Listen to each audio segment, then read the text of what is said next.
प्रोनेसिस investor academy के इस brand new video में आप सभी का बहुत बहुत स्वागत है। Nifty at the rate of 25K ये कब तक हो सकता है, जानेंगे इस वीडियो में। इंडियन स्टॉक मार्केट्स का अगर आप रीसेंट परफॉर्मेंस देखेंगे तो बहुत ज़्यादा वोलाटाइल रहा है, मोस्टली डाउन रहा है। और इसका बड़ा रीज़न अगर आप देखें तो इलेक्शन रिजल्ट्स को लेकर थोड़ा मार्केट में कन्फ्यूजन है, एग्जैक्टली क्या होने जा रहा है। और साथ ही FIIs का सेलिंग बहुत ज़्यादा हुआ है। लेकिन लकली सिर्फ एक दिन मार्केट में ऐसा रैली आया है थर्सडे को, उसके कारण जो ज़्यादातर लॉसेस थे वो कवर अप हो गए। और साथ ही जो बहुत ज़्यादा निगेटिविटी फैल रहा था स्टॉक मार्केट्स को लेकर, वो भी काफ़ी हद तक कम हुआ है। इंडियन स्टॉक मार्केट्स में ये जो निगेटिविटी है वो कहाँ से आया, कैसे आया? देखिए, कुछ लोगों का मानना है कि शायद ये जो करंट गवर्नमेंट है वो कंटिन्यू नहीं करेगा। अगर करंट गवर्नमेंट कंटिन्यू नहीं करेगा तो उस समय स्टॉक मार्केट्स बुरी तरह से गिर सकता है, इवन 15 to 20%। तो ये है निगेटिविटी। लेकिन देखिए, यहाँ पे अगर आप इंडियन इन्वेस्टर्स की बात करें और FIIs की बात करें, फॉरेन इन्वेस्टर्स का, तो देखिए FIIs तो बुरी तरह से बेच रहे हैं, इसमें कहीं कोई डाउट नहीं है। लेकिन इंडियन इन्वेस्टर्स का अगर आप देखें तो बहुत ज़्यादा बाय हो रहा है। तो इंडियन इन्वेस्टर्स का अगर आप चेक करें डेटा ना, तो ऐसा नहीं है कि इंडियन इन्वेस्टर्स में कोई इस तरह का कोई खास निगेटिविटी है। बट हाँ, FIIs में ऑफकोर्स वो रिस्क नहीं लेना चाहते हैं। वो चाहते हैं कि एक बार रिजल्ट्स आ जाए तो थोड़ा अगर मार्केट ऊपर भी चला जाएगा तो उस पर वो बाय करेंगे।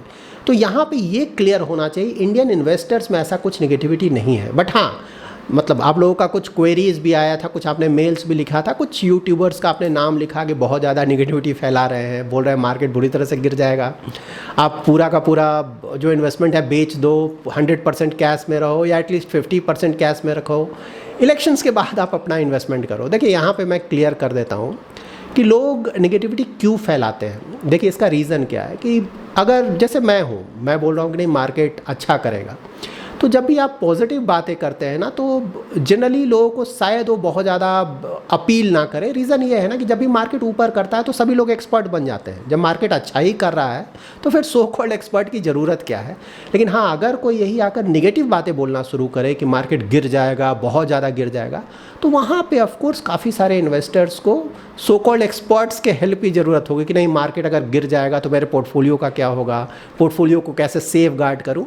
तो ये एक बहुत बड़ा रीज़न है। और दूसरा रीज़न ये भी है ना कि ह्यूमन साइकोलॉजी है। जब आप नेगेटिव बोलते हैं तो लोगों को ज़्यादा अपील करता है।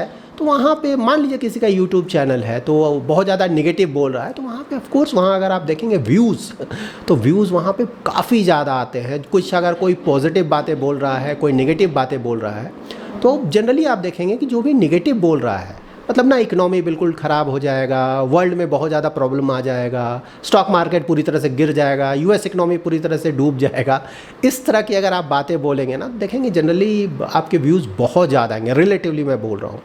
तो ये भी एक बहुत बड़ा रीज़न है। देखिए, एज अ रिटेल इन्वेस्टर, वैसे इन्वेस्टर जिनको मार्केट का ज़्यादा आइडिया नहीं है, हमेशा ध्यान में रखें कि ये जो इवेंट्स है ना, कोई भी इवेंट हो, ये शॉर्ट टर्म के इवेंट्स होते हैं। मीडियम टू लॉन्ग टर्म अगर आपका इन्वेस्टमेंट होराइजन है तो इन चीज़ों को बिल्कुल सीरियसली नहीं ले।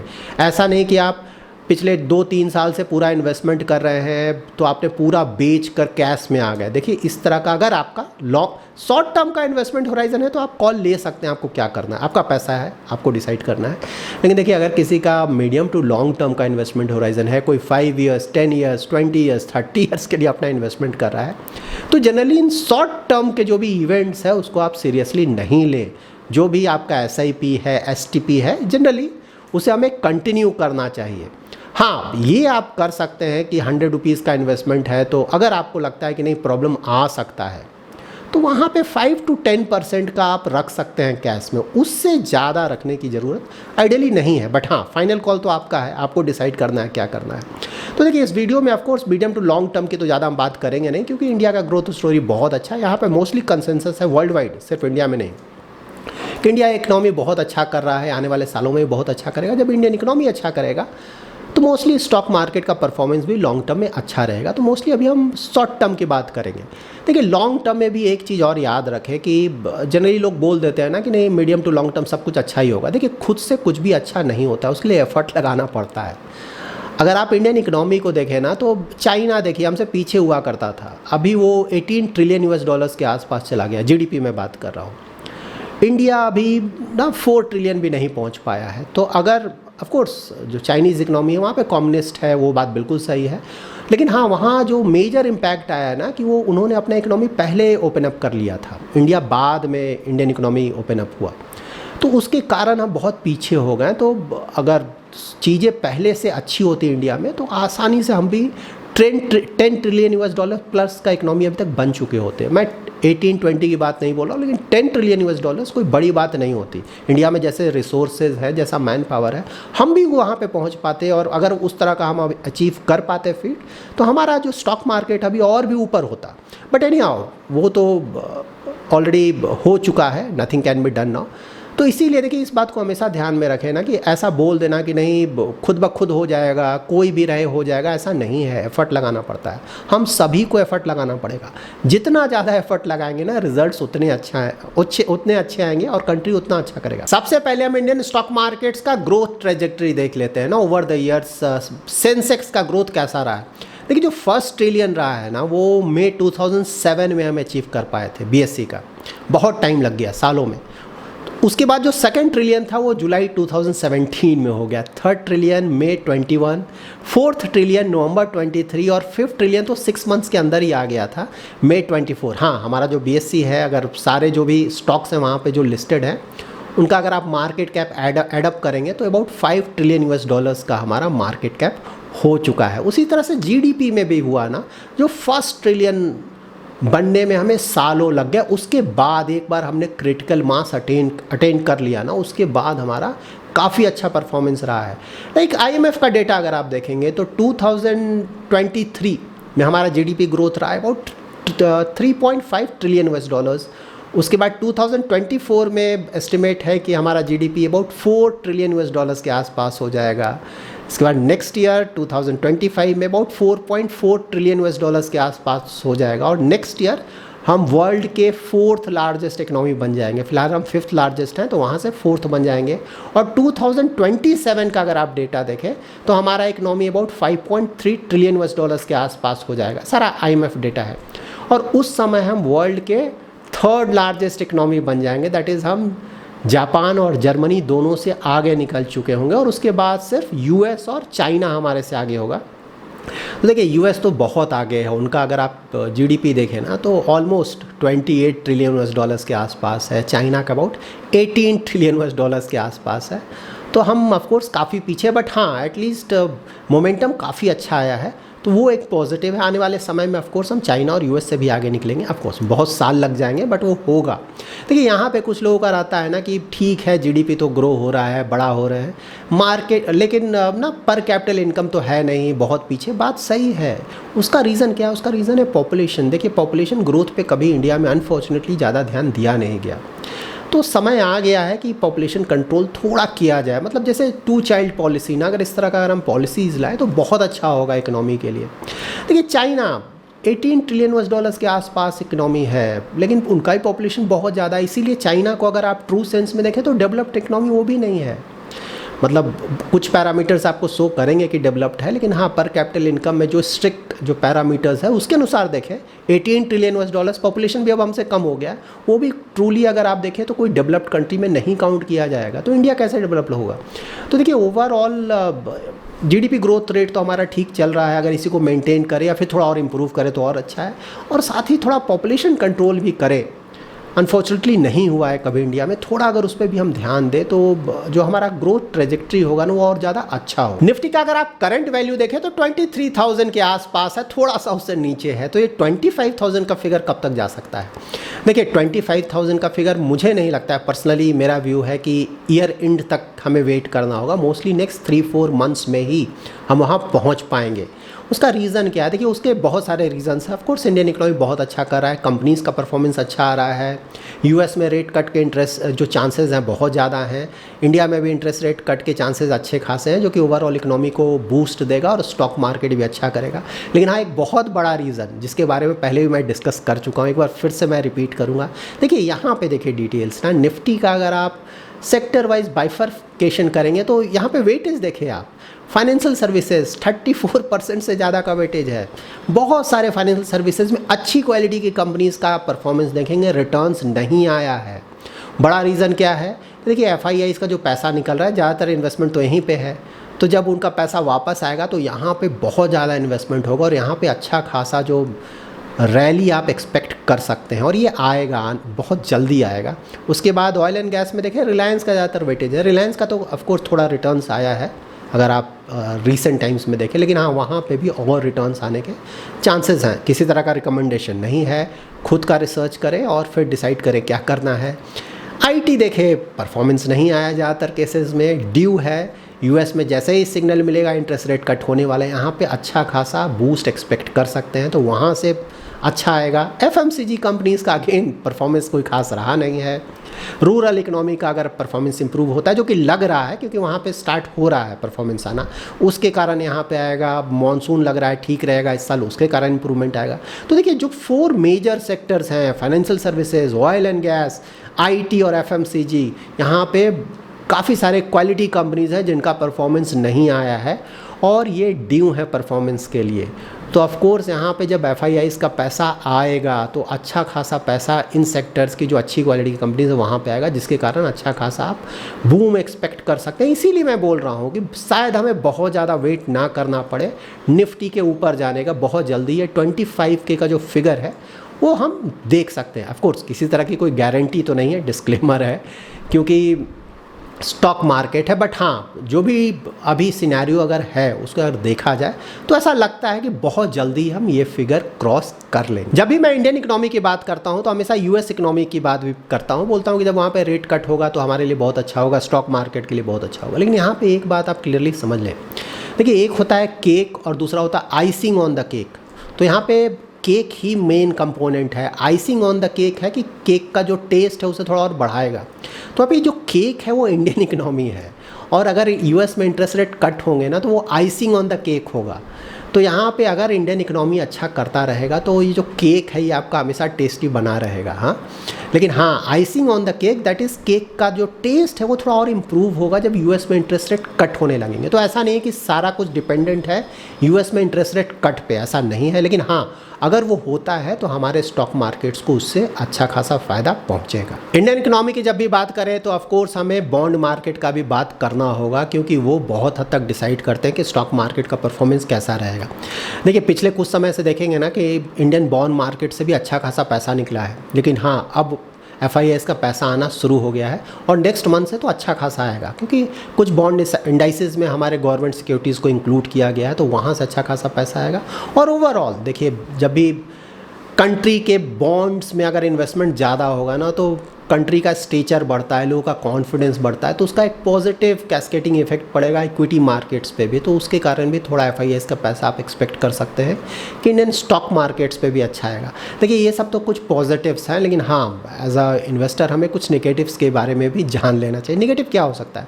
एक तो यूएस है ना, मतलब कई बार हम डिस्कस कर चुके हैं। फेड रिज़र्व देखिए मतलब चाहता तो है अच्छा करना ना, वर्ल्ड का सबसे बड़ा सेंट्रल बैंक है, बहुत ह्यूज रिसोर्सेज हैं, बट अगर काम देखें तो कोई खास रहा नहीं उनका। मतलब पहले तो वो सही से प्रेडिक्ट नहीं कर पाए, उन्होंने बोला नहीं इन्फ्लेशन है बढ़ेगा नहीं, तो उन्होंने जो इंटरेस्ट रेट हाइक है करने में देर कर दिया, उसके कारण प्रॉब्लम हुआ। अब वो बिल्कुल ना किसी तरह का क्लैरिटी नहीं है कि इंटरेस्ट रेट कट होगा नहीं होगा, कि बढ़ा देंगे, कट होगा तो कब होगा। शुरू में उन्होंने बोला 3 रेट कट होंगे, अब तो वो भी डिफ़िकल्ट लग रहा है ना। अब लग रहा है शायद 1-2 रेट कट होंगे, या वो भी होगा नहीं होगा, इन्फ्लेशन देखना होगा। तो वहाँ ऑफ कोर्स वो बहुत डाइसी हो गया। तो सिर्फ उसके भरोसे ना इन्वेस्टमेंट डिसीजन लेना शायद सही ना हो। तो हमें केक को ही देखना, आइसिंग ऑफ द केक पे शायद बहुत ज़्यादा ध्यान नहीं देना है। लेकिन हाँ जब वो होगा वो बहुत बड़ा पॉजिटिव होगा। उसके अलावा ये जो जियोपॉलिटिकल इश्यूज़ हैं ऑफ कोर्स ये बना रहेगा ना। अभी 2 इश्यूज़ चल रहे हैं, इज़राइल ईरान का इशू है, वो you never know, Israel Hamas का जो इशू है यू नेवर नो कब एस्केलेट हो जाए। उसी तरह से रसिया का इशू चल रहा है, यूक्रेन का इशू चल रहा है, वो भी है। तो ये सब चीज़ें भी हमें ध्यान में रखनी चाहिए। इन सब के साथ ऑफ कोर्स चाइना का हेडेक अलग है। चाइना ना उसने ताइवान को टारगेट किया हुआ, you never know all of a sudden कब वो ताइवान पे अटैक कर दे, तो वो भी एक अननेसेसरी हेडेक बना रहेगा। और देखिए इस सबसे ऊपर है वैल्यूएशंस। इंडियन स्टॉक मार्केट का अगर आप वैल्यूएशन देखेंगे, लार्ज कैप का वैल्यूएशन स्लाइटली ओवर वैल्यूड है। इसीलिए मैं बोल रहा हूँ कि निफ्टी में अभी भी गुंजाइश है कि काफ़ी तेज़ी से ऊपर जा सकता है। लेकिन मिड कैप स्मॉल कैप ज़्यादा ओवर वैल्यूड हैं, तो शायद जिस तरह का रिटर्न देखने को मिला है शायद नियर फ्यूचर में उस तरह का हाई रिटर्न देखने को ना मिले, मोस्टली निफ्टी में ज़्यादा रिटर्न देखने को मिले। बट हाँ देखिए, जब इंटरेस्ट रेट कट होना स्टार्ट होंगे ना तो वहाँ पे उसका फ़ायदा मिड कैप स्मॉल कैप को भी मिलता है।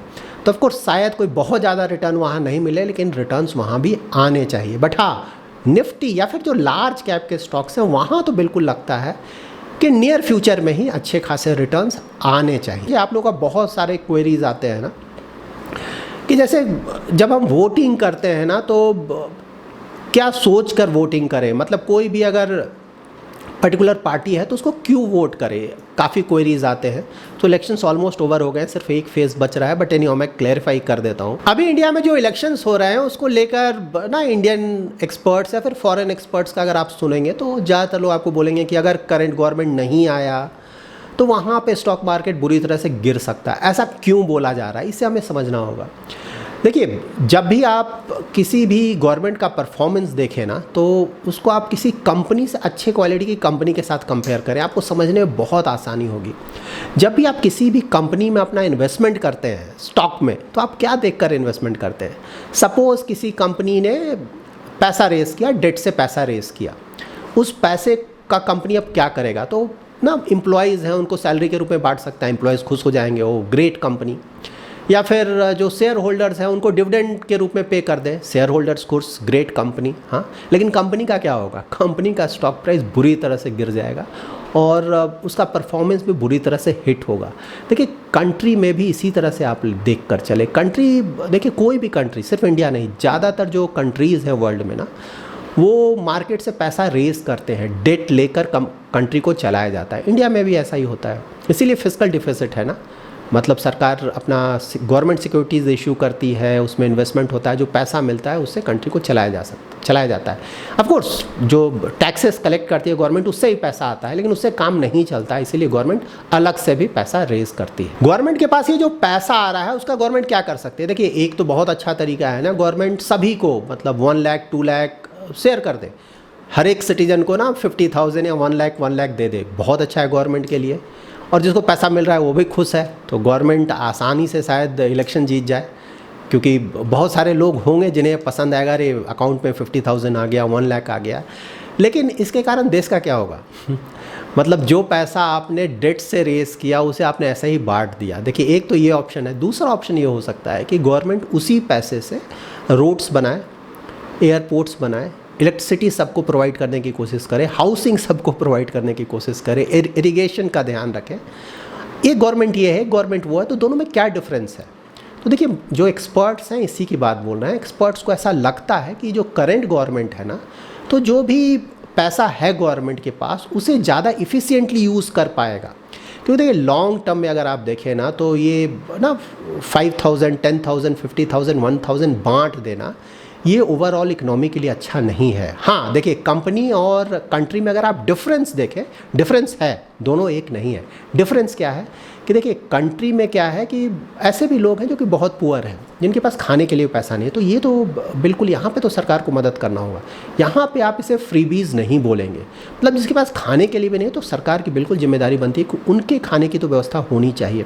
उसके अलावा सरकार का काम क्या है कि जो बेसिक चीज़ें हैं, लाइक एजुकेशन है, बेसिक एजुकेशन वो तो आपको प्रोवाइड करना है, फ्री में प्रोवाइड करना है। Basic health care of course आपको प्रोवाइड करना है।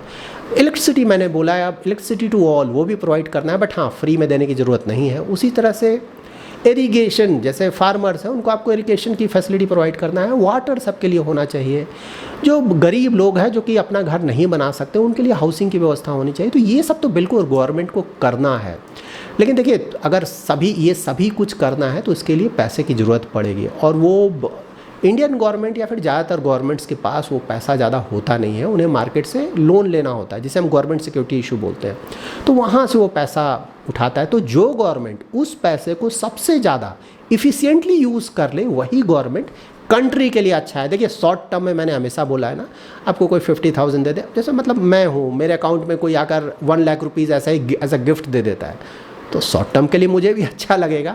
लेकिन हाँ, मतलब अगर कंट्री को अगर आप देखें उस तरह से अगर पैसा वेस्ट किया जाए उससे, तो तो ऑफ कोर्स अच्छा नहीं है। मतलब शॉर्ट टर्म में सबको अच्छा लगेगा, लॉन्ग टर्म में आप सिर्फ कंट्री को बर्बाद कर रहे हैं। कोविड के समय इंडियन स्टॉक मार्केट्स बुरी तरह से गिरा था। उसके बाद जब इंडियन स्टॉक मार्केट्स में रैली आया, सबसे अच्छा परफॉर्मेंस किसका है? पीएसयूज़ का, पीएसयू कंपनीज ना, और मोस्टली पीएसयू बैंक्स का भी अगर आप परफॉर्मेंस देखें तो बहुत अच्छा रहा है। इससे पहले अगर आप देखें ना, कुछ सालों पहले तो पीएसयूज़ के हालात बिल्कुल ख़राब थे। इनफैक्ट बहुत सारे पीएसयू बैंक शायद बंद हो जाते, परफॉर्मेंस इतना ज़्यादा ख़राब था, एनपीएस इतना ज़्यादा हो गया था उनका। तो इसीलिए ज़्यादातर जो ना वैसे पीएसयू बैंक जिनका परफॉर्मेंस बिल्कुल अच्छा नहीं था, उन्हें मर्ज किया गया थोड़े बड़े बैंक्स के साथ ताकि सर्वाइव कर सके। और अब देखिए परफॉर्मेंस कैसा चल रहा है। सिर्फ बैंक्स ही नहीं, ऑलमोस्ट सारे पीएसयू कंपनीज़ का अगर आप परफॉर्मेंस देखें, प्रॉफिट देखें, इफ़िशियंसी देखें, तो सब में इम्प्रूवमेंट आया है। तो देखिए पहले ऐसा क्या था कि पीएसयूज़ बिल्कुल नहीं चल रहे थे, और अब लास्ट फ्यू ईयर्स में ऐसा क्या हो गया कि पीएसयूज़ चल रहे हैं। तो इन चीज़ों को भी हमें समझना चाहिए, डिफरेंस तो है। तो देखिए जो मार्केट सो कॉल्ड एक्सपर्ट्स हैं ना, वो यही चीज़ें देखकर बोल रहे हैं। उन्हें लगता है कि ये जो गवर्नमेंट है, इन मामलों में इसका परफॉर्मेंस बहुत ज़्यादा अच्छा रहा है, और शायद जो दूसरा अगर गवर्नमेंट आता है उसका परफॉर्मेंस इन मामलों में शायद अच्छा ना रहे।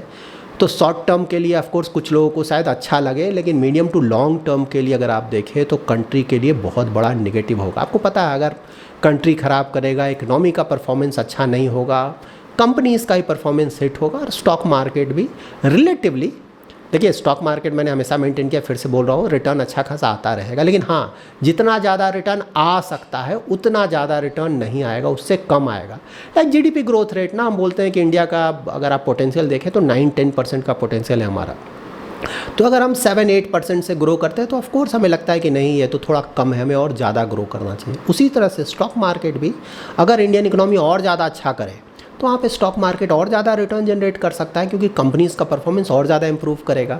तो वो चीज़ें भी हमें ध्यान में रखनी चाहिए। आप लोगों का ये भी क्वेरी आया था कि थर्सडे को अचानक मार्केट इतना ज़्यादा ऊपर क्यों चला गया। तो आप लोगों ने शायद पढ़ा भी होगा ना, आरबीआई ने एक मार्केट एक्सपेक्ट कर रहा था कि 1 लाख करोड़ के आसपास का डिविडेंड पे करेगी गवर्नमेंट को, लेकिन जो डिविडेंड पे हुआ है वो 2.1 लाख करोड़ के आसपास का होने जा रहा है। तो ऑफकोर्स ये ध्यान में रखिए कि जो डिविडेंड है ना, जो भी नेक्स्ट गवर्नमेंट आएगा उसके लिए है।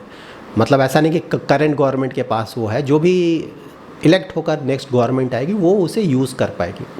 तो ये 2.1 लाख करोड़, अब देखिए इसको आप कैसे यूज़ कर सकता है गवर्नमेंट। अगेन मैं समझाने के लिए बता रहा हूँ।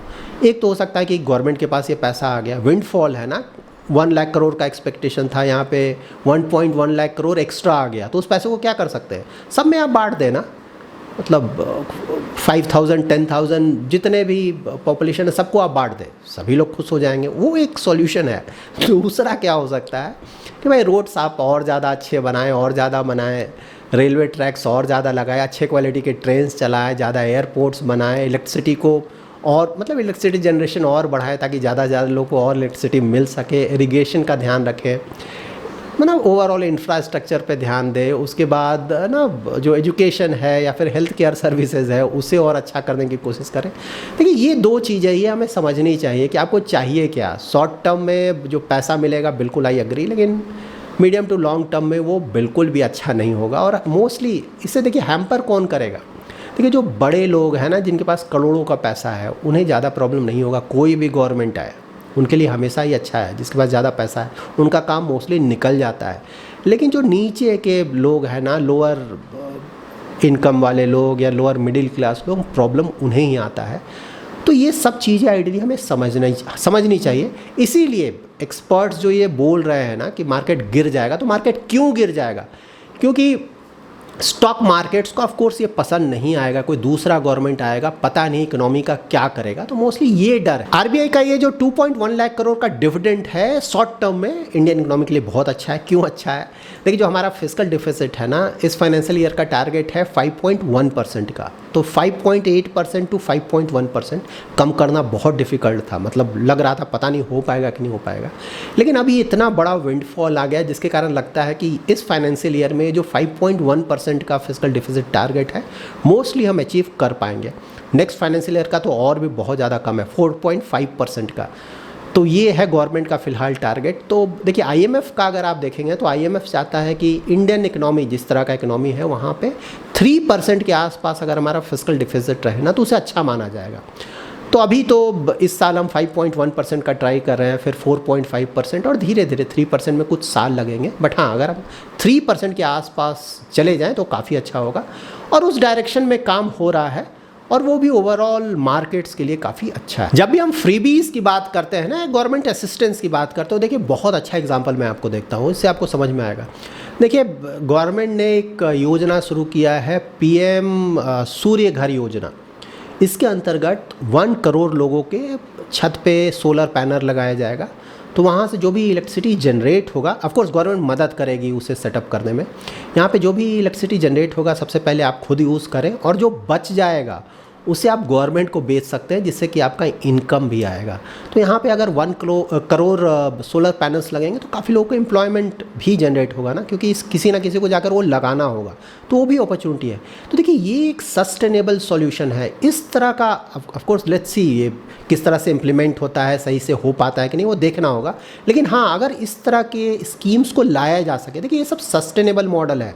ऐसा नहीं कि एवरी ईयर मैं गवर्नमेंट के पास जा रहा हूँ, मेरे पास बिजली नहीं है, आप मुझे ना 1 लाख रुपीज़ या 50,000 या फिर 10,000 रुपीज़ दे दो, मैं बिजली ख़रीद लूँ, या फिर बिजली फ्री कर दो।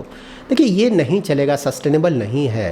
लेकिन हाँ, ये जो मैंने आपको स्कीम बताया, अगर इसे सही से इम्प्लीमेंट किया गया तो ये बहुत ज़्यादा सस्टेनेबल है। आपने एक बार सब कुछ सेटअप कर दिया ना, थोड़ा सा आपने असिस्टेंस दिया, कुछ पैसे दिए, जो भी लोअर मिडिल इनकम या फिर लोअर इनकम के हाउस होल्ड हैं, वहाँ पे आपने थोड़ा पैसा दिया, वो सोलर पैनल को इंस्टॉल करने में हेल्प करवा दिया। एक बार वो हो गया, उसके बाद सालों तक आपका काम चलेगा और देश का भी काम चलेगा। तो इस तरह का अगर कुछ गवर्नमेंट इनिशिएटिव्स लाती है ना, कोई भी गवर्नमेंट ऑफ कोर्स, तो ये बहुत अच्छा है। आइडियली इस तरह के स्कीम्स और आने चाहिए, जो कि ओवरऑल हमारे लिए भी अच्छा है, ओवरऑल देश के लिए भी अच्छा है। तो that's it in this video. अगर आपके भी कुछ व्यूज़ हैं कि किसी भी गवर्नमेंट को किस तरह से काम करना चाहिए जिससे कि ओवरऑल कंट्री के लिए अच्छा हो, ज़्यादातर लोगों के लिए अच्छा हो, तो बिल्कुल आप अपने व्यूज़ कमेंट में ज़रूर शेयर करें। Thanks lot for watching.